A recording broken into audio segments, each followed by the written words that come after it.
Years, Gaborskadir, years, Gaborskadir. Year, bork, chick, year, big, chick, bork, bork, bork.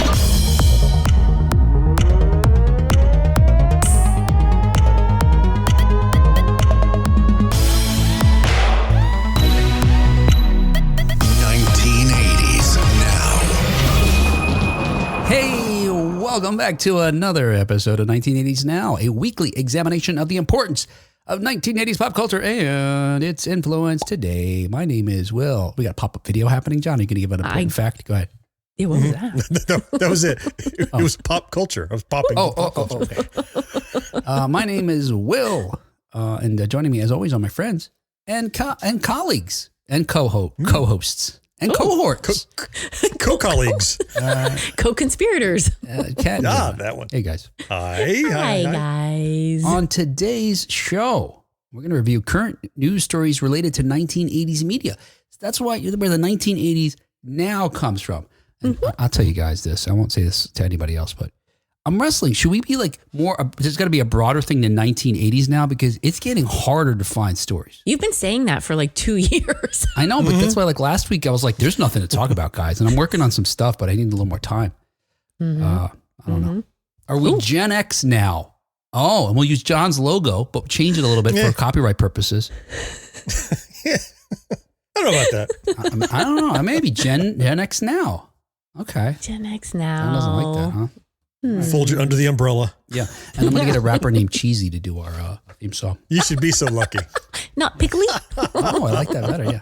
What was I talking about? Oh, yeah. Hey, I'll do it again. On today's show, we're going to review current news stories related to 1980s media. Oh, that's right. That's why I was explaining our title. Anyway, here they are. Yes. Is Will Byers a pawn of Vecna? Of course, I'm talking about Stranger Things. We've got a teaser for season 5 that's coming up in just a couple of weeks. We're also going to check out the canceled Escape from New York video game that I just learned about. There's some clips out there, an hour's worth of clips if you want to see the footage of the undeveloped game. Hey, we're getting our first solo Muppet movie, and there's only one reason I left this in. It's the Miss Piggy movie we just learned is in development. I'm going to talk about Eddie Murphy, some bits that came to light in his recent documentary, including a gaffe maybe he made at the 1988 Oscars. A line he said that went over like a lead balloon, went over like a Norbit, went over like a clunk. Let's say. A clump? Is it a clump? Clump, yeah, clump. The crumps? The clumps. One of those. Yeah. The Krampus. That's what it was. The Krampus. And finally... Let's see. They're all Krampuses. Everyone in the family is a Krampus. Finally, in the latest edition of Who the is this for? We'll talk about a new law that the UK is about to pass that we need here in the United States. Yes, we do. That will limit the price of resale, the resale price of tickets, for sporting and concerts and all those types of events. I am for it. All right. Hey, that's all of that, right? Okay, cool. All right. Hey, everybody joining us live right now. I see Marcus and Ted and Brandon. And I see Joseph. Hi. Joseph says 8 of clubs. What are we talking about here? I'm not sure what I see is. Stormcloak Soldier, who's talking about Skyrim. I don't know. Is that a reference to, I don't know. Why are you talking about that? Karen. Skyrim. Hey, Karen. Yeah. Windle Well, John's here. All right. If I missed you, I'm sorry. Ted's here. Yeah, we already said hello. Yes, and John. Oh. You don't hear me saying the H? Oh, yeah. Sorry. John. Yes. John. All right, hey, let's get started. Everybody wants to hear about 1980s nerds. Is the thing here? Oh, yeah, here it is. All right, cool. Hey, as reported by Screen Crush, Stranger Things teases what happened to Will in the Upside Down. Of course, if you've been a fan for Stranger Things as long as we have, you saw Will first get abducted by what turned out to be the Demogorgon in the opening scene of season 1. I remember that's where my wife said, I'm not watching this show. We were on the couch together, new exciting sci-fi show, maybe. I don't know if it was going to be horror or not. I think I kept that away from her. Let's check it out. And then, he gets trapped in that shed, right? And then Demogorgon appears and the light goes out and it's kid's gone. My wife's like, nope, not for me. She left. And she hasn't watched it since, I don't think. So she hasn't watched any since then? No, she catches me watching it. And literally, she'll sit down and be like, those people are turning into rats? Nope, I'm out. I think that was. Do you think it season was 3. the show or the being on the couch with you that made her say, no more? You're right. I'm done. Out. Because you know how horror gets me. I'm like, I gotta stretch out here, honey. Oh, hey. Honk, honk. Feeling scared.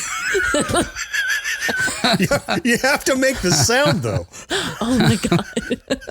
Are you feeling They scared? love that. I know, yeah. I know which way the pillow was facing that night. Well, only if I'm in charge of the. It was the upside Pillow. down, wasn't it? Yeah. The pillow was upside down. Yeah. So, all right. Anyway, so finally, on Thanksgiving Eve, the first not the show's not over, John. The first 4 episodes of Stranger Things' final season will premiere on Netflix. And as an appetizer of sorts, they gave us a 5-minute teaser from the opening of the first episode of the season.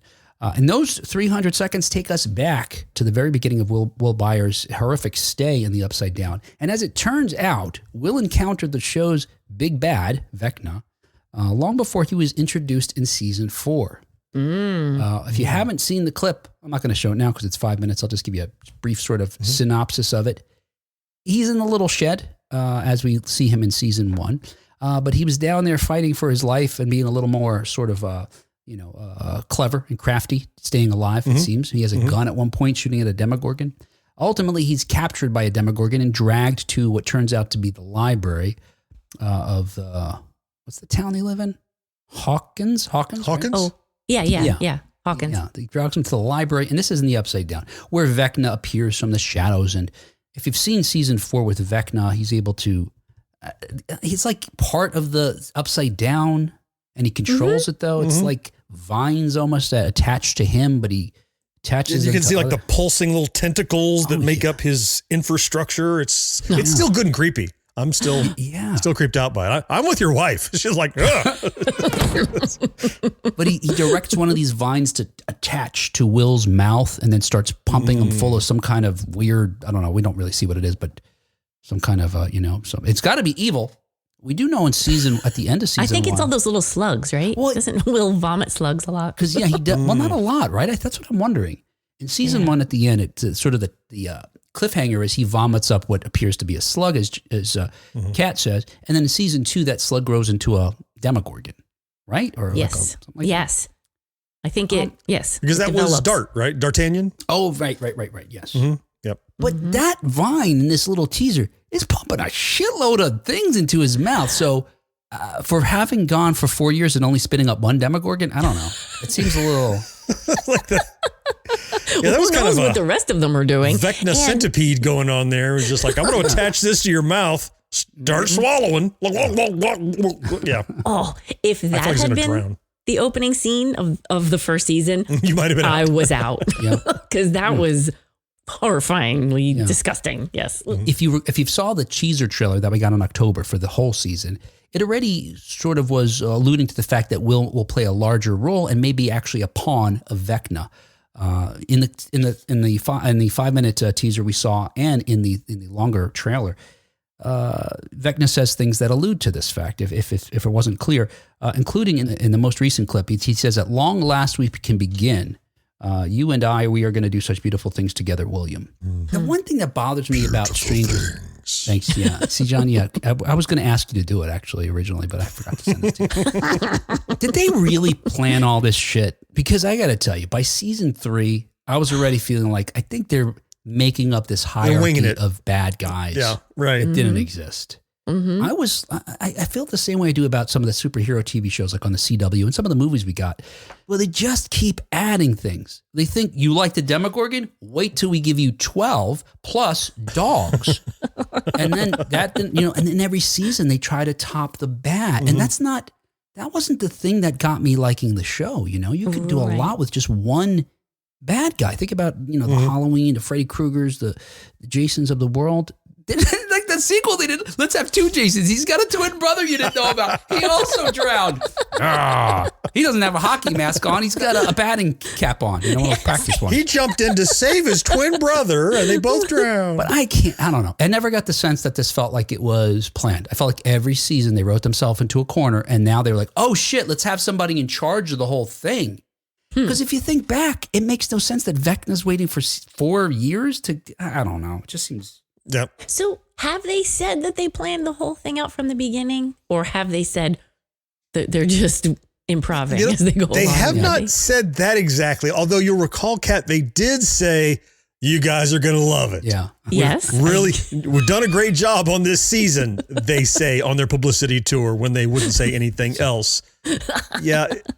Now, they would have convinced me of that sort of situation if the cool thing about this 5-minute teaser is that it appears to be a jump back to the original Stranger Things, because you see a young Will Byers, not the one who's now 37 years old and has a 5 o'clock shadow, right? But when we talked about it a little offline, we were saying, I think it's probably like facial remap onto a young actor, but it looks great. It didn't distract me.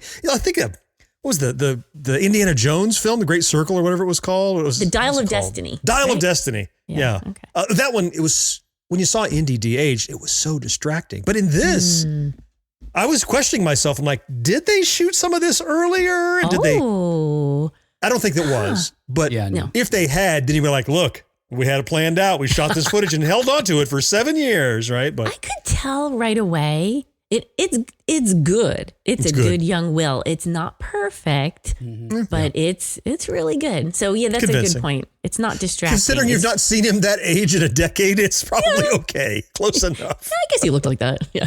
Yeah, sure. I just found just now looking in Screen Rant. They say this was going back to when season 4 came out. They say in an interview with IndieWire, the two showrunners were asked how long Vecna had been part of the show's master plan. Ross Duffer revealed that the character had been conceived during the show's early seasons. Oh. Early seasons. Oh, around 3? This is the 4th one. Yeah, what are they talking about? Duffer explained that while the character had yet to become what audiences would see, the idea of using number 1 as an antagonist had been in development since the show's first season, preventing expanded materials like books and comics from exploring the character.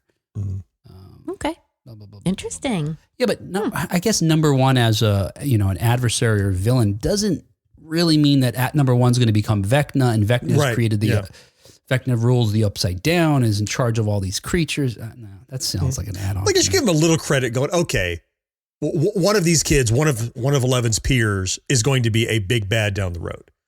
Yeah. I'm not necessarily convinced that they said it was fleshed out and it was Vecna and he had all these, the tendrils we talked about, but he was going to be a big bad. I can buy that. Yeah. Yeah. All right. You know what? One of the other things that sort of bothers me about this sort of freewheeling feeling about the organization, like the hierarchy of the Upside Down, is the lack of rules. And for me, I don't know if you guys are watching Welcome to Derry, which is a prequel to It. The It movies in particular. But I think the thing that bugs me most about the show and sort of the latter seasons of Stranger Things is I don't feel like there's rules that are parameters to the lore. Like things could be whatever they think of for the next season. In Welcome to Derry, it's like, it seems like It is capable of whatever he wants to do that episode, which I didn't remember getting that vibe in the movie. I felt like it was a little more structured and so therefore believable, so to speak. Yeah. I think if creatures, supernatural sci-fi, right? More than any type of writing need rules. And I don't know that I get the vibe that, they had them. Well, that's what makes things interesting, right? Like when you play a game, you need rules. Otherwise, why bother? Because you need to have those limits and parameters to get creative with or to, to figure That's how you get the holy shit moments. I understand the rules. This is what is possible. And when something dips just a little outside of there, you go, something cool happened. But if anything can happen, you don't get those holy shit moments. It's just, some other cool thing happened, but it doesn't feel like a stretch or a reach or something fantastical if you could just do whatever. I understand what you're saying. And I guess I've had that feeling a little bit about Stranger Things, though I hadn't really, crystallized it into verbiage like you have. Really what's bugged me the most about it has just been how slow it is to get out and how increasingly unbelievable it is that all these things are happening in this town and the government is not all over this and there's not people investigating. Is it just the sheriff and his buddy from the Radio Shack fixing it? Come on. Yeah. If gateways to hell were opening, I think probably someone else would get involved that isn't a local sheriff. I was watching some movie recently where it occurred to me exactly what you're saying, John. It was a different kind of movie. It was a movie where someone is going to, take over the world. There's like a world-ending thing happening, a threat. But the world-ending thing is stopped in the one town. You know, right? The movies are like We're that. saved. Yeah, I mean, there's other ones that deal with stuff on a bigger scale, but there's so many movies like you're saying. It's just, this guy's going to conquer the world. We just have to stop him here in Hackensack. And then, yeah. As in Hackensack, as is the world. So blah, blah, blah, blah. Oh, yeah. So, okay. And here's another little tease here that during a recent interview with TV Guide, Noah Schnapp, who plays Will, and Millie Bobby Brown, who plays 11, of course, were asked about which villains from the series, if any, they consider misunderstood. And Schnapp, I think it's Schnapp or Schnapp, might have inadvertently dropped a major clue about the upcoming season with his answer. Or at least it seems to reinforce what was suggested by that teaser. Schnapp said, low-key Vecna, because and before he could finish, Millie Bobby Brown interrupts him and says, really? No, shut up. That's it. Now be quiet. Ixnay on the Eknave. Yeah. I got to say, this makes me really want to see the prequel play that's running on Broadway right now, because a lot of it answers... I think a lot of it is providing answers to this, because it has to do with the evolution of Henry, as a child, a high school student. Anyway, you're going to have to wait until Thanksgiving Eve to be able to start seeing the season, the final season. Okay. Broken up into 3 parts. We talked about that. Now, hey, speaking about Thanksgiving and Stranger Things, take a look at the float that they're going to have at Thanksgiving this year. It's a Stranger Things season 5 float. If you can see, there's a little, have a close-up of that here. Inside of that container is a 8-foot tall animatronic puppet of a Demogorgon that'll be animated at the time as it's driving. It's so pretty. New York City like a flower. Yeah. I know, it's, full of teeth. That is a little troubling. I remember that was a little troubling for me. Karen says, I can only watch during the daytime, not a bedtime show for me. And I need my plush Scoops Ahoy Steve to hug. Yeah. Karen. I love that. Brandon says, to me, it'll be hard to stop playing Master of Puppets on guitar in the Upside Down in season 4. One of the greatest moments in TV history. I agree. That was amazing. Look, they keep denying it, but I am holding out hope that Eddie shows up in the Upside Down as some kind of hero of sorts. Like a real D&D type moment where they're, the party looks like it's going to get destroyed and he comes riding in on a Demogorgon, please. Playing guitar. Willy, willy, willy, willy. Yes. Hits him with the guitar, then uses the music. Pete Townsend's a windmill. Yeah, all right. Okay. All right, and put Will in the writer's room. He's in charge of all the bats now. Like he's their ringleader. They are doing his bidding. Master of bats. If you get out of line, he bites a head off one. Yes. Show him who's boss. Yeah, all right. We can only hope. Make it happen. Yeah. All right. Hey, and otherwise, in 1980s news, as reported by comicbook.com, there's been a huge leak. Oh, no. Of details. No leaky pipes, please. Not like the ghosts. Not like with the ghosts with the pipes. Was it ghost pipes? Yeah. A huge leak has revealed the details of the canceled Escape from New York video game. Oh. Yeah. So it seems like fans of John Carpenter's Escape from New York, like me, may have missed out on an incredible game based on the film. The game was canceled way back in 2024. But it would have been our first opportunity to play as Lieutenant S.D. Bob Snake Plissken. I thought you were dead. You get that if you know the movie. Which was a role, of course, played by Kurt Russell in the 1981 film. Now, a recent leak shows what was lost. I was going to show clips of it originally, but I don't know that you'll learn anything from it. I will say this. There are some clips where it looks very much like something using Unreal Engine 5. It's very photorealistic. It's a first player shooter type thing where you kind of and then there's some other gameplay that shows really rough levels, where the graphics have not been put in yet. The final graphics haven't put in. Everything's sort of placeholder, but it reminded me very much of Doom and Quake. And for that reason alone, I was like, oh, I want this game.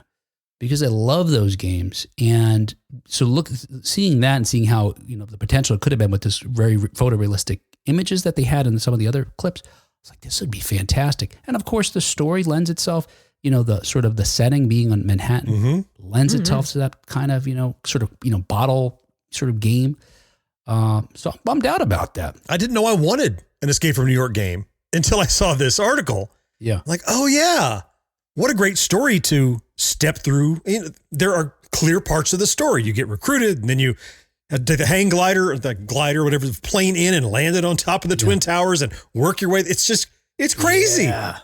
And all the little beats of the story, I can imagine, and it looks kind of like almost like Half-Life 2 or modern Wolfenstein or something. So the article said you could be multiple people. Why would you be anyone but Snake Plissken? I don't know. But okay, options, I suppose. Cabby.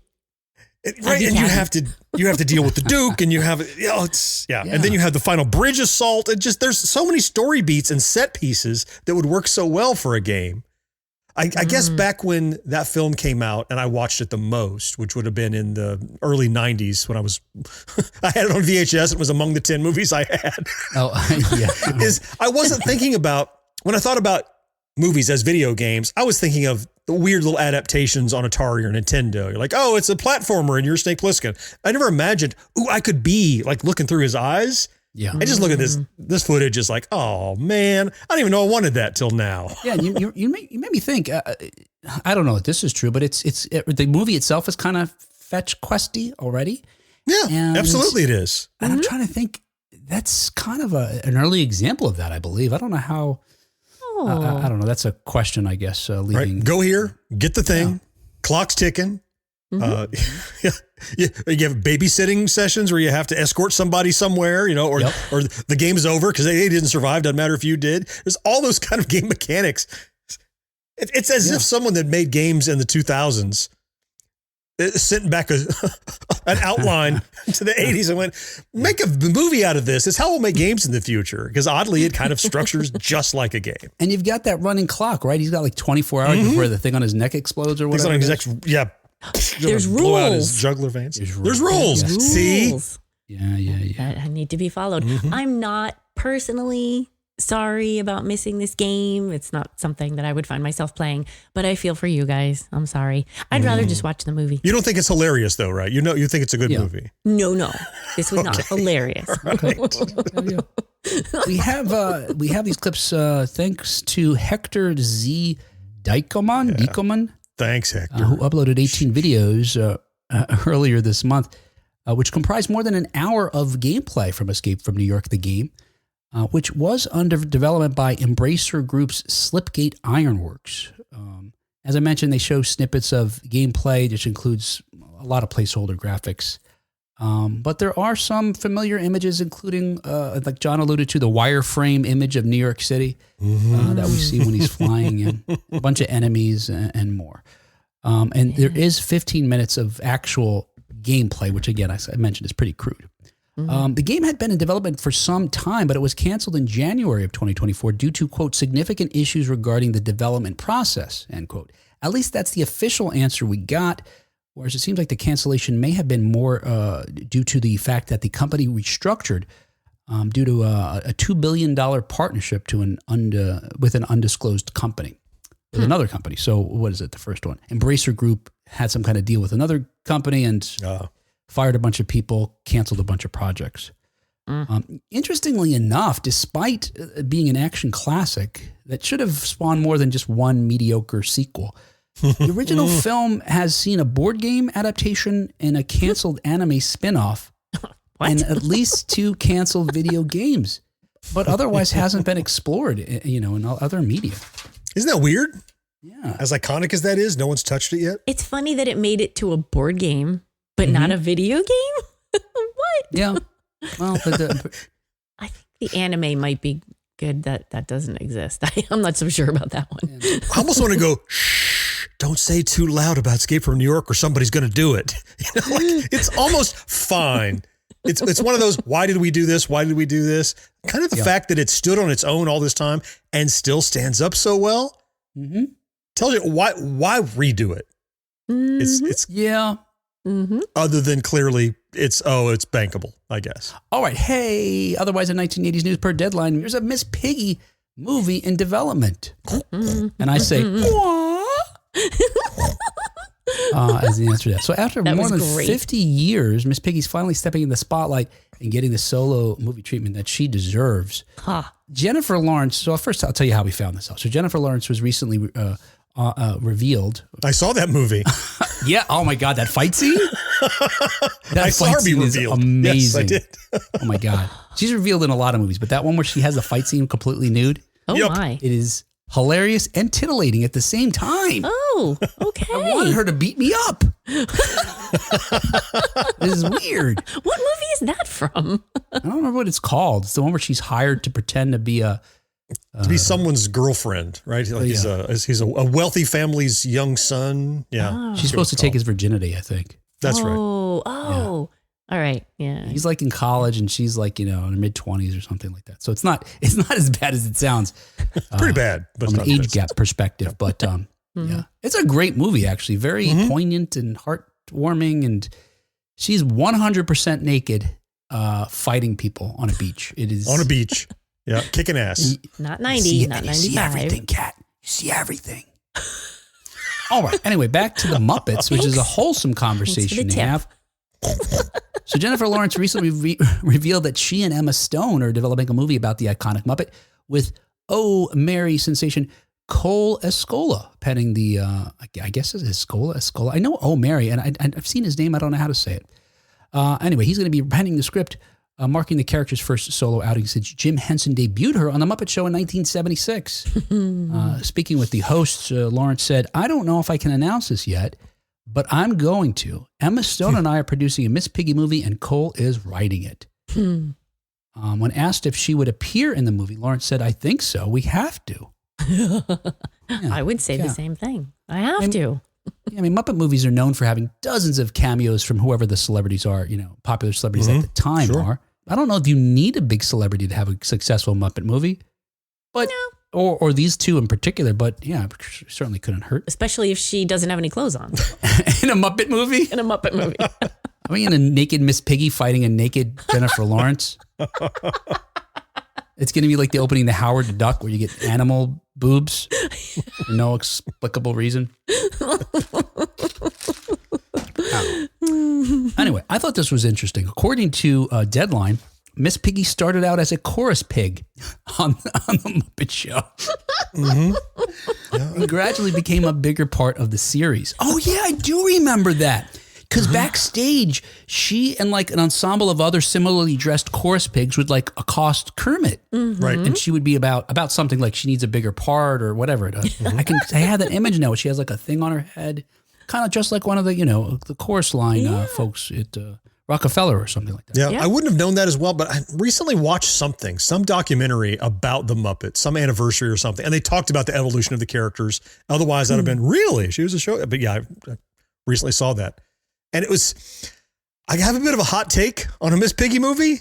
Yeah, okay. I don't think I need a Miss Piggy movie. Yeah. You don't need like one?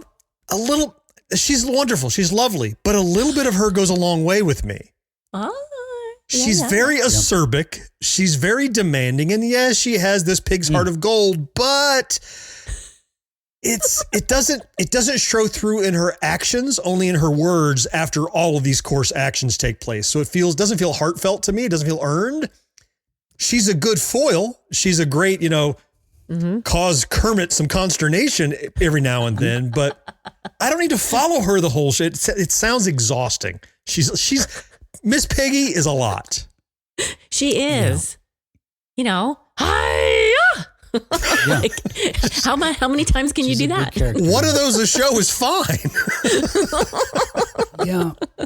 I know there's plenty of examples I could use, but I'm going to point to a very contemporary one. The TV show that I just recently watched, Chad Powers, where in the first couple of minutes, he's established as a top-rate douchebag. And if he's a douchebag throughout the whole show, of course, it would be terrible. But you get some glimpses of potential pretty quickly. And of course, the show is about his arc towards, becoming a better person. Maybe.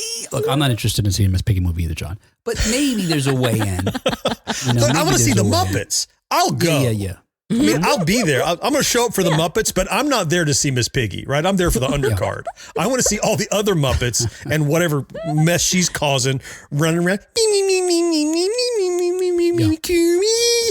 No, it's a grating on my nerves. It's okay. Now we know how he really feels. Yes. So John, she has a co-starring role in some of the other earlier Muppet films.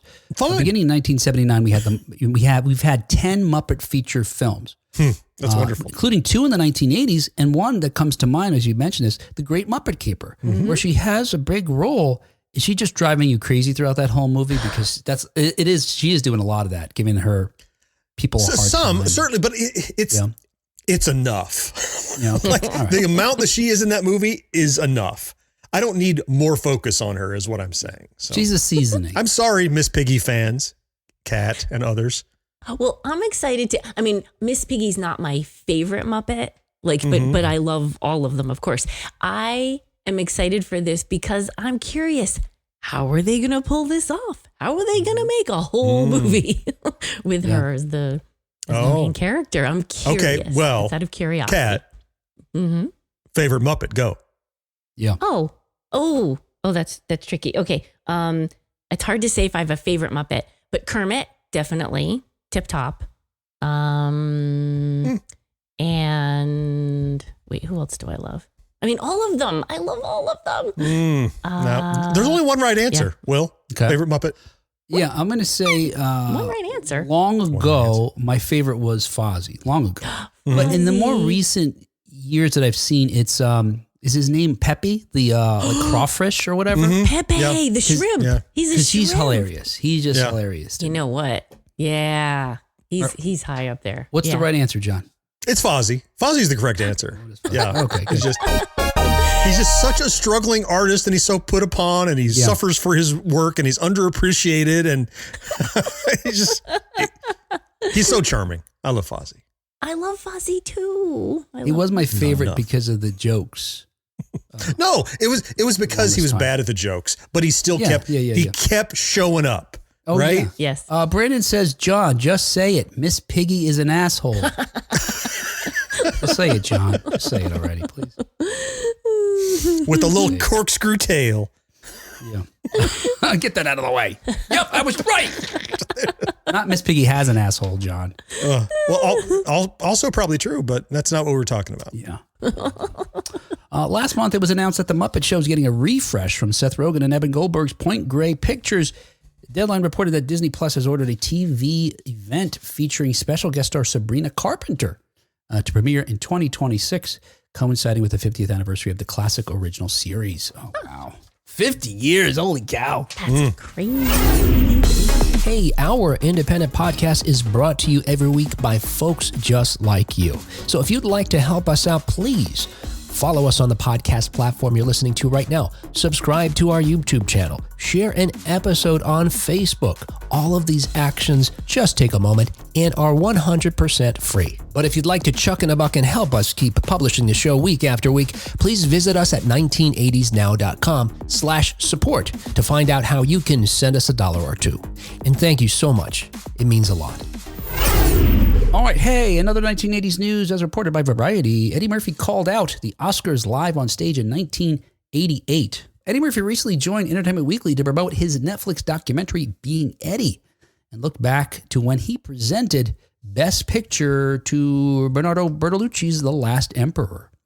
Murphy deliberately used his time at the Oscars podium to call out the Academy for failing to recognize black actors over the years. He thought it would generate headlines in the Hollywood press, but Murphy says in the documentary that he was surprised to discover there were barely any the next day. He said, quote, I remember being with Robin Williams backstage. I was like, I'm going to say this. And he goes to me like, but why go there? I was like, oh, you don't think it's funny? It was more, is it funny rather than it's controversial. I was trying to be funny and say a little something, but be funny too, have a little edge to what I said, end quote. Now, I feel like, look, I didn't watch the clip from 1988, but I feel like he's, at least in him retelling of the story, he's not even clear what his goal is. I did watch it, and it was a little bit of both. You definitely got I got the impression that he meant what he was saying, that he's like, you know what, there's not enough representation here, but it's Eddie Murphy. And so it was, he made a couple of funnies, and the audience laughed at his comment about. And he laughed at himself? No, what John's doing? No. I hear him. I heard Eddie laughing just now. Oh, that, yeah. Right in your ear. Yeah. Yeah. He made a comment about, well, actually, maybe we can wait another however many years it was because we seem to only get one. People of color only get an award once every 20 years. And that made the audience laugh. Maybe nervously. I don't know. Yeah, I have the quote here. He says, I'm not going because, when he was asked to go, so when he gets there, he explains how originally he turned down the invitation to present the award. He said, quote, I'm not going because they haven't recognized black people in motion pictures. And I'll probably never win an Oscar for saying this, but hey, what the hey, I got to say it. Actually, I might not be in any trouble because the way it's going is about every 20 years we get one. So we ain't due to about 2004. Right. So by that time, this will all be blown over. Of course, here we are in 2025, and we're still chatting about it. Mm-hmm. He wasn't wrong. At the time he made this speech in the Oscars' 60-year history, there were only 3 black performers that had won the award: Hattie McDaniel, Sidney Poitier, and Louis Gossett Jr. Denzel Washington would join the group just a couple of years after this 1988 presentation for Glory. Yeah, you know what, Kat? You make me think, did he have that working against him already? They're just expecting something funny. So, yeah. Whatever he says, they're going to expect it. There's a punchline coming. And I know we're still talking about it here in 2025, but up until this documentary, it had blown over. Nobody was talking about that. It wasn't like The Slap. It wasn't like, it's a pivotal Oscars moment that everybody has a touchstone on. It's like, because of the way it was probably delivered, as we already talked about, it probably just was a joke that was either nervous or fell flat, and it wasn't seen as some statement on equality. It was Eddie being Eddie, making a joke, and maybe it didn't land. Okay, he probably needed to pick a lane in order to achieve one goal or the other. Yeah. So maybe he kind of softballed it in. So that's what it sounds like. Well, he was right about one thing. He has yet to win an Oscar, despite being a forerunner for Best Supporting Actor in 2007 for Dreamgirls. And folks have speculated that he maybe lost that because I think it was a week or two before either the voting or the show, Norbit came out. That kind of had people thinking about it. We can't give it to this guy. I'm guessing I should not put that on my watch list. Norbit? No. All right. I think, better things. Nutty Professor, I think, is pretty solid, though. Oh, yeah. Spandex. Everything spandex. While promoting Being Eddie, the comedian also told the AP there are roles in 3 films that were offered to him that he still regrets not having accepted. Those are Rush Hour, Ghostbusters, and Who Framed Roger Rabbit. Now, he had a contractual obligation around Ghostbusters, as I recall. Was it 48 hours? Is Beverly Hills Cop. Beverly Hills Cop, he said he had a choice, and he chose that. Of course, he doesn't regret that one too much because it worked out for him. To his benefit. That was a better choice for him, I think. Well, yes, I think so, because it was his vehicle. He was the star. Yeah. But as we discussed previously, including with Ernie Hudson, the role of Winston Zeddemore, which Dan Aykroyd said he had created for Eddie, was significantly reduced once Eddie left the project. Oh, I forgot about that. Yeah. Ernie shared with us how the script he read was a lot different than when he showed up in New York City to the set and suddenly had 3 or 4 lines. But man, can you imagine a Ghostbusters? And not just, I love the Winston Zeddemore we got, obviously, but in a parallel universe where you get one where you have the original cast, including Eddie Murphy and John Belushi, who was also supposed to be part of the Ghostbusters, and they brought in Bill Murray to replace him when he passed. Yeah. Because when Aykroyd wrote it, he had in mind, here are the people we're doing. We're doing John, we're doing Eddie, we're doing me, right? And Egon. So I want to see that movie. Yes. Right? I don't necessarily want to replace the one we have, which is near perfect, but what could have been? What could have been? Yeah, that is interesting, especially since we know that obviously Aykroyd had worked with Belushi and worked with Eddie prior to the film. And we already had witnessed how their chemistry was. And so, John, that would have been something special. Yeah. Man, that makes me wonder, how disappointed was Dan Aykroyd? That his friend had died? No shit. Well, of course he's sad about that. But he didn't care. Cat. The movie. He had a vision. And then as a writer, how disappointed was he that he created this character for? I'm sure. Yeah, but Yeah. it would have been a very different Venkman, had that been the case. I mean, Oh, yes. Brendan says Eddie and Roger Rabbit would have changed the tone completely, but I would love to see it. Yeah. Less interested in that one, but yeah. Again, if it's a parallel universe, it doesn't damage what we have. I would have liked to seen that too. Yeah. Yeah, it's hard for me to imagine anybody but Bob Hoskins. He seemed to nail, especially as an English guy, a British guy playing an American from the 1940s, a fictional 1940s or whatever it is. Yeah. He was fantastic and seemed of that time. Mm-hmm. He was Murphy a gumshoe. told the AP, Yeah. Yeah. Right. Yes. Murphy told the AP he turned down the role of Eddie Valiant because he thought the idea for the movie was, quote, ridiculous. He's right. That is until he saw it and he understood exactly. It is what ridiculous. it was. And then they ridiculously pulled it off. It's wonderfully ridiculous. Yeah. You can check out more from Eddie Murphy and what he has to say about his career on Being Eddie, which is available on Netflix right now. Whoa. What? What is happening? I've got. Have the final pages of the show. Well, do you need to go hunt them down? Just pull the cord, Will. Just go, and that's a show. Good. Yeah, you're right. It automatically wraps itself up when you pull the magic cord. So Ted said with AI, now you could feed that original script in and have that cast and get a whole movie for good or for bad. Oh, that's John's weekend. You just set it out. No. It's not me. That's not me. No. I'm not a slave to AI like Will is when he wants to make a joke. Oh. It's funny you say that, John, because here I am. We had that Stranger Things float, and I thought, John's going to think I made this up. And so I thought, well, let me lean into it and make like 3 other floats that are from properties that wouldn't have. That would have been funny. And another. But I'd have to use AI to do it. And I was like, I don't want to. Compromising of your own values. And I was like, I can't do it. I can't compromise my values. If I don't have time to Photoshop, then I'm not doing it. Finally, let's talk about this. Per the BBC, reselling tickets above the face value will be banned by the government. Here. Look, this is not a political show, but you guys know also I don't shy away from saying something that could seem political. And look, this isn't a thing where you guys are going to have to feel like, do I still listen to the show because he's pro or anti something you're for? We can agree on certain things, regardless of party, on probably most things that we want our government to do for us. Mm-hmm. Maybe you don't even realize this, but one of them would be this. Yes. So if you don't know what I'm talking about, the British government just last Wednesday proposed legislation that would make it illegal to resell tickets for entertainment and sports events for more than the original face value. Some people were just saying limit it to just 30% above. Mm-hmm. And they said, you know what? No, we're going to say face value. That's it. Mm-hmm.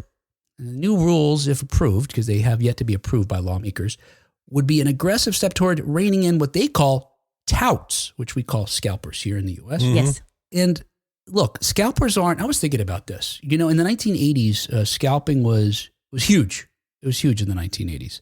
And I remember it seemed like a scary thing to me. We understood it to be illegal, but if you were outside of like Madison Square Garden to go see an event or, a show or there'd be people around there, Hey, you need tickets. And the cops are like, hey, what are you doing over there? Nothing. I'm going. Just buying drugs. Nothing. Okay. Oh, is that all right. This Madison Square Garden. You enjoyed the show. Right. I got to get my taste, though. Don't forget. And I remember hearing friends or family members are like, well, I got these tickets from a scalper right before I went. It was really good. It was only $50. And I'd be like, oh, my God. Do I got to drop a dime on my father? This is like a real big thing. I was in my head a lot about scalping. But it's nothing like what it is today because now you've got computers that do essentially the scalping. Yeah. This is one of the things they're looking to rein in. When they refer to touts, they're talking about the large technologically advanced force, the forces that are employed by many of these companies to purchase tickets en masse and then control the prices of them on the resale market where they use algorithms, much like the airlines, et cetera, to drive it up based on supply and demand, or not even supply, demand. Yeah. Anyway, this comes after more than 40 British performers, including Coldplay, Dua Lipa, and Radiohead, signed a public letter asking Prime Minister Keir Starmer to honor pledges to protect fans from the ticket scalping market. Starmer and other Labour politicians had made the pledge to address this issue during an election campaign last year. But The issue gained more attention last fall when British fans were roiling. This is the BBC. Rolling. So this is going to be words that they were having a row in the queue over the prices charged by scalpers as well as by the primary ticketers that sell on behalf of venues and artists for Oasis's reunion tour. So they did do some digging into I think this particular issue with the Oasis, because some of the claims were that they were using this dynamic pricing that I was talking to you about, where they use algorithms to drive the cost of these things. And in September, the Competition and Markets Authority found that Ticketmaster, a subsidiary of the international concert giant Live Nation, had not used dynamic pricing in the Oasis sale. But the regulator said that the company had not told customers that it used tiered pricing, which allows a price to jump to a set amount after an initial supply is sold. So this sounds great in theory. Do you not see any problem with it at all? The only problem I could see, I suppose, is for the resellers. Obviously, that business. Well, there's a safety issue. I mean, it's like if only the criminals can scalp, then all the scalpers become criminals, right? You declare the war on scalping, right? And then you demonize the scalping, and then you get lower quality scalpers because it's cut with baby formula or something, right? You further criminalize it and you drive it underground, and then it becomes a seedier practice, and it becomes more dangerous to even go and find a scalper because they have to be completely. I worry about like people getting in danger because I love the end result is that people can't grab those tickets and mark them up and prevent people from seeing their favorite artists. Right. But there's something about like hyper criminalizing something that is because where does it? I'm just thinking out loud here. Where does it end? Because people do that with lots of things, not just tickets. Anything that has a limited supply, people snap them up. Oh, there's a toy at Burger King. I'll go and get all of them that I can, and then go to eBay or the popcorn buckets or whatever. But if you make those illegal to do, this is hitting John where he lives now. If you make it, and I collect things and keep them. Yeah. But I know that people drive the price up. That's how they make money. If you make that a criminal activity, then they have to go to the dark web where I worry about this putting a war on something and driving it underground, because it doesn't mean people go, oh, it's illegal now? We won't do that anymore. They'll just go, oh, it's illegal now? I got to be much more secretive about it is what's going to happen, I fear. That's my concern. But wouldn't the platforms, let's say StubHub. I mean, that would still exist. I don't know exactly how they make their money. I'm sure it has to do with the cost of the tickets. But it's not like those things wouldn't exist. It's just that this would not, it's not so much criminalizing it, but it's disabling it to be like a business, right? Like to be somebody's. It makes it, you can't be a legitimate business anymore, is what you can't be. Then you have to be a criminal. To make a lot of money, right? That's right. Then you have to go underground, and that's when it gets sketchy and might add danger to it. So it kind of stigmatizes it. Yeah, I agree with you, John. Look, we have a perfect model, right? First of all, I guess, Kat, what you're saying, I think StubHub would be out of business in the UK, certainly. Right. In other places, there'd be no reason to buy up $30 tickets to sell them for $30, right? Especially with fees and shit like that. They'd be losing money. Is that why it started in the first place? I don't know the origin of this, but did StubHub, did it start so that people could buy big batches of tickets and resell them? Because I thought maybe, it's naive me, I thought. They're the ones reselling them. Well, it's their business. Yeah, but I thought, again, I have not researched this. In my head, I thought, that's a platform where people who can't use their tickets or bought too many, whatever, they have a way to get them in the hands of other people. But I guess not. I guess it's... Imagine trying to do that to anything else, right? Hey, whatever you buy, what would you buy that popcorn bucket for at the theater? $29? It cannot sell for more than that on eBay. Right. Like that sounds weird. I just realized the flaw in what you're saying, though. Kat, you're right. StubHub is used for that. That's the only time I've ever used it was buying off of local people that just couldn't, But I think the flaw in what you're saying, John, is it links to the fact that these things can be bought en masse using technology. Like your popcorn buckets, your vinyl pops, these different examples. You're going to have people going out to stores, buying them physically, reselling them. Is a little more work involved. Not to say that they can't do that. People do that. Yeah. Sure. But I think the fact that you don't have to leave your house or your office and you could just set up some bots to buy hundreds, if not thousands of these tickets and mark them up and you're competing with real people, the way these lines work, these virtual lines. Yeah. I think it's too advantageous and too easy for people to, for that market versus what you're suggesting, where you've got physical things you actually have to. And that's fair. And I don't entirely agree with myself. It's just that something like I like the end result, but something about it makes my teeth itch in the terms of like, oh, how can you establish the price, the fair market value of something based on demand? That's capitalism. I mean, that's what it's supposed to be. I know. But I get it. Yeah. It's just, it makes me look weird. We had it, like I'm saying, in the 1980s, certainly, and it was illegal. You couldn't, at least in New York, New Jersey, where I grew up, right? Buying a ticket and reselling it for anything more than the face was against the law. Right. That's how I remember it. That's why you had scalpers. Yeah. And that's why, like John says, you're meeting them on in an alley near the Madison Square Garden or the venue. So I think we know what it would be like. It's only drugs. But it wasn't, in that sense, these guys didn't have hundreds of tickets. They bought 5 tickets, 4 tickets, whatever would be reasonable to sell to a human who showed up to the box office. And there was probably limitations to, we could only sell, 8 tickets to a person, per person, or 4 tickets or whatever it is. That control things in a way that we don't have those governors on today. You're making me think of something else too. Like back then, if someone, so they bought 5 or 10 tickets or whatever. I have this notion that on concert night, there's going to be people who weren't able to get a ticket, couldn't make it to the box office, or didn't have the credit card to call, whatever, the Ticketmaster, who are going to be willing to pay, right? Who are like, I'm just going to find a scalper and I've got my extra cash. And so the scalpers back then knew they were going to maybe make some money. I don't have data on this. This is just what I'm supposing. But then, so I have a friend who lives in New York City and she goes to concerts all the time, like at Madison Square Garden, but she never buys her ticket until the same day, because she goes on StubHub.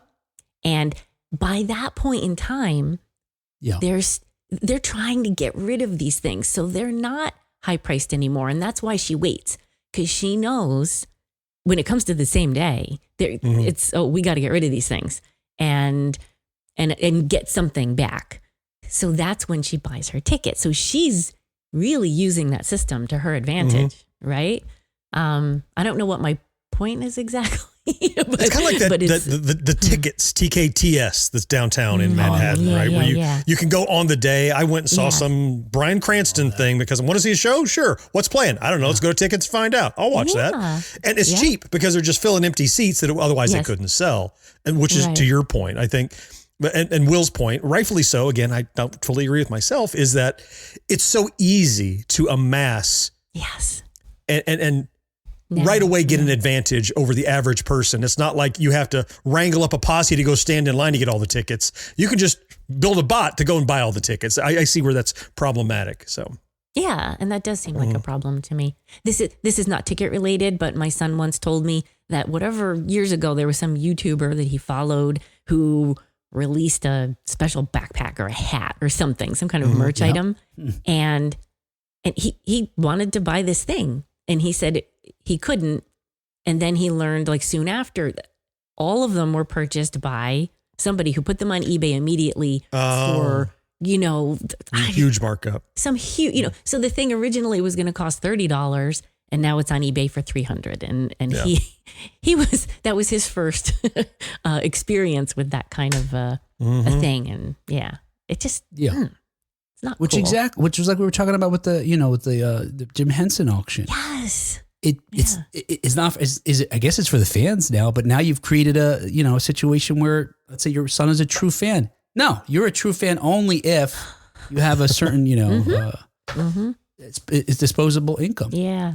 I got some more information about this, including what's going on in the U.S. with this, but I wanted first to play a little round of Who the is this for? Here's just some examples what we're talking about. So, without this, John, and we're talking, John was arguing maybe allowing the market to sort of deal with it. But where is it here? Oh, here we go. According to analysis by the Competition and Markets Authority, tickets currently sold on the resale market are typically marked up by more than 50%. Investigations by Trading Standards previously uncovered evidence of tickets being resold for up to 6 times their original cost. Wow. And I've got some real examples here. Oh, boy. A Metallica's ticket, depending on where you want to see them, of course, etc., the country, you're going to pay at least $200. Doesn't sound too crazy. Yeah. Iron Maiden, there was a bunch of folks complaining online that they had that tickets were starting, at least again, this is the resale market because a computer has gone out and bought up the inventory. $761 was like the minimum cost. I can't go. Nope. You would think it might be a little cheaper to see some of the 80s acts that we like that are around still still playing rather, including some of these ones that have multiple acts. If you want to see the Men Without, it's called the Totally Tubular Tour, which has got Men Without Hats, Flock of Seagulls, and Thomas Dolby. You're going to pay at least $400. Wow. Nope, I'm not. For a decent seat. I can't do that. Oh my gosh. They come to a local place here, every now and then. Blossom. There's an outdoor venue. It's a really nice venue. Mm-hmm. Yeah, I'm like, I'll look out. Some of these people we talk to, and I'm not going to bug them for tickets, but I'm like, all right, I'll go see, Men Without Hats. That'd be cool. I just talked to Ivan, Blah, blah. You stalked him? I just stalked Ivan. Stalked to Ivan. $150 to sit in a decent seat? I love you, but no. $60 maybe? Sure. Am I crazy? Sure. Yeah, Mm-hmm. yeah. But here is one of the more egregious examples. Bon Jovi. Uh-oh. I looked to buy a ticket to Madison Square Garden for Bon Jovi, just for the purposes of this discussion, for July of next year. Mm-hmm. The price for a decent seat, I think, when I say decent, a good seat, $3,200. Get out of here. What is this for? The crazy thing about it is, it's one of a few seats that are available, meaning that a lot of people are paying these exorbitant amounts. Mm-hmm. I don't know that many rich people. Where are they coming from? Now, if you don't know, right now, the FTC, the Federal Trade Commission, is actually suing Ticketmaster and its parent company, Live Nation Entertainment, for allegedly engaging in illegal activity with regard to their vendor practices. In a letter to lawmakers dated October 17th, Live Nation said that the company will implement new practices to benefit concert goers. To my knowledge, they're still being sued. So they're trying to, sort of maybe curtail some of the issues they're having. According to the letter, the company plans to shut down Trade Desk, a controversial inventory management software that helps resellers track and price tickets across several marketplaces, often dealing with a large amount of tickets. So they actually provide a platform that helps these scalpers buy up all these tickets and then resell them for higher prices. That just stinks. Yeah. It's like the price should, I know the price should be set ahead of time. This is what it's going to cost you for a ticket. And that needs to be it. Yeah. You know what? Just sell tickets at the door. That's it. Yeah. Well, there you go. Yeah.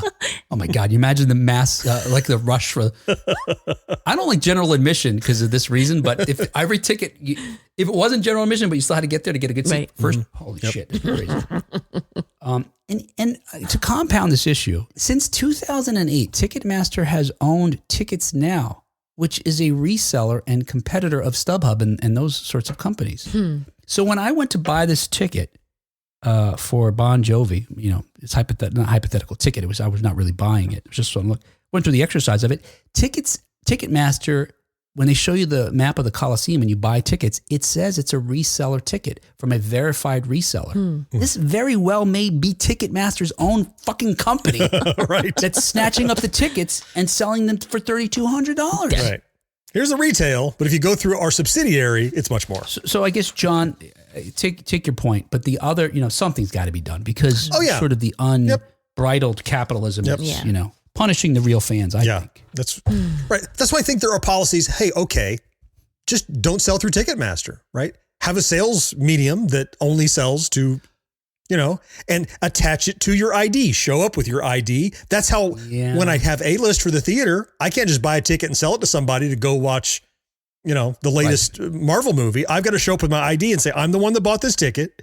Let me sit down. Or you got to transfer it. It's one of those. Yeah. Or there's no transferring. You can refund, but something needs to be done. I agree. Well, we talked about this before. We talked about this a while ago. Part of the issue is Live Nation owns Ticketmaster. And so when you've got well-natured, good-intentioned artists like, was it, I can't remember anything tonight. What's Pearl Jam. Eddie Vedder made a big deal out of it. You know, Metallica's had issues with this. Bruce Springsteen, going back to the 1980s, has fought with scalpers and that sort of thing. Yep. When they want to say, look, it's $15, that's it, it's done. And they want to use another ticket organization like John's suggesting, Live Nation says, well, you can't do your show here. They get cut out. Yeah. Because they own a bunch of the concert venues. Anyway, something's got to be done. Look, I am not anti-capitalism. Nor am I. But imagine the world if we put some more fucking rules in place to rein it in. Do you have to make 3,000% profit? No. Maybe we say 1,000 is fine. And you'll be fine. There it is with the rules again. We need the rules. We need the rules to are understand when something is crazy, to recognize it's crazy categorically. Yes. Yes. And to enjoy. Yeah.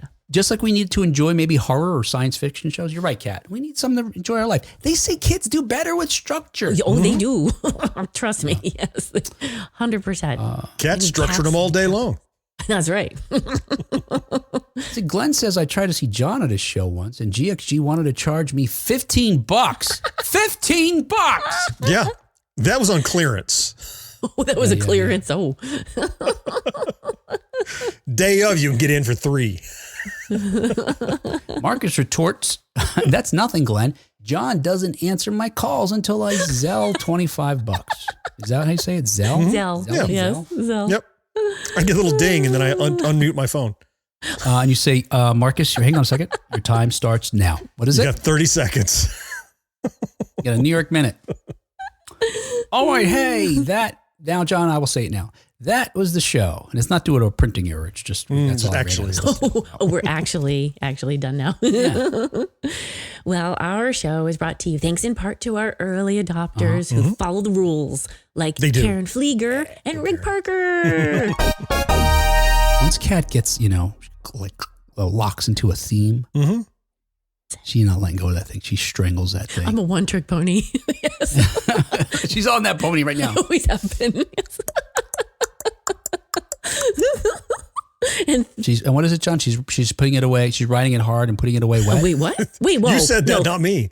You know that phrase? You guys don't know that phrase? I do know the phrase, but I didn't say it about Kat. I'm a little scared. I'm talking about the pony, though. The cat's on. Well, either way. Cat. I am scared of this phrase, no matter which way it's going. You never heard that expression, Kat? Talking about riding a horse hard and putting it away wet, I think is the thing. No. Because it's like, horses don't sweat. They just get really foamy at the mouth when they're... Oh, I'm going to have to look into this. It is a thing. I can confirm it is a thing. Yes. Yeah. You didn't just make it up to mess with you.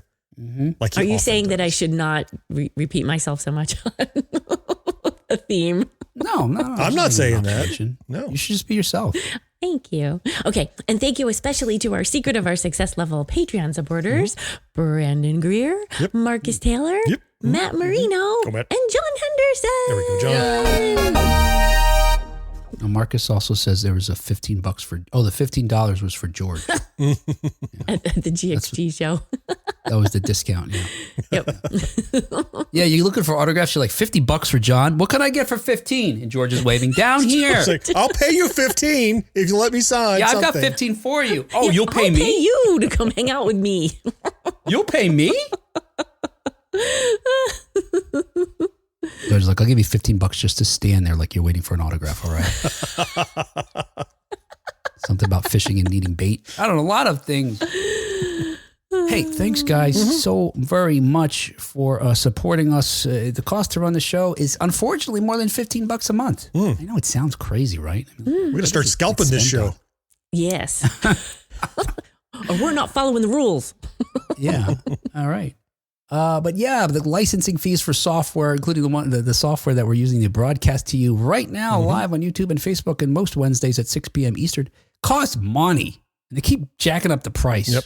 And finally, this one we use is maybe adding some features we can actually use. Yeah. Although streaming to TikTok is still a big pain in the ass. I haven't figured that out yet. Whatever. I got it figured out. It's just whatever. Anyway, hey, thanks for helping us pay those bills. If you'd like to join these fine folks and help us keep doing this a week after week, go to patreon.com/1980s now. Yes. Hey, I got a story next week I want to tell you. Oh. It's a true story. Yay. Is it a Thanksgiving miracle? Crimes. No, but it reminds me of Thanksgiving, and I can explain why. I'll tell you. I'll tell you why. Okay. If you're familiar with the infamous WKRP episode where they do the turkey drop, Sure. Oh. You familiar with that episode? Kat? Yeah, you know what? I don't remember watching it, but I certainly know of it. So yeah, they have this idea that, look, folks that are struggling here in the Cincinnati area, we will drop turkeys from the air so that folks can have a turkey for Thanksgiving. They drop live turkeys, and it's only after they drop them from the helicopter that one of them observes, turkeys can't fly. And so you've just got a bunch of turkeys, let's say landing. Kersplat. Yeah.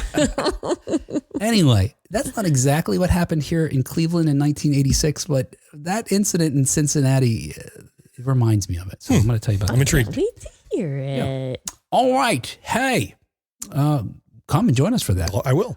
When we talk to you, thanks, John. When we talk to you next time on 1980s Now. Until next time. Hi-ya! Oh, it'd be great if I saw Cat flying.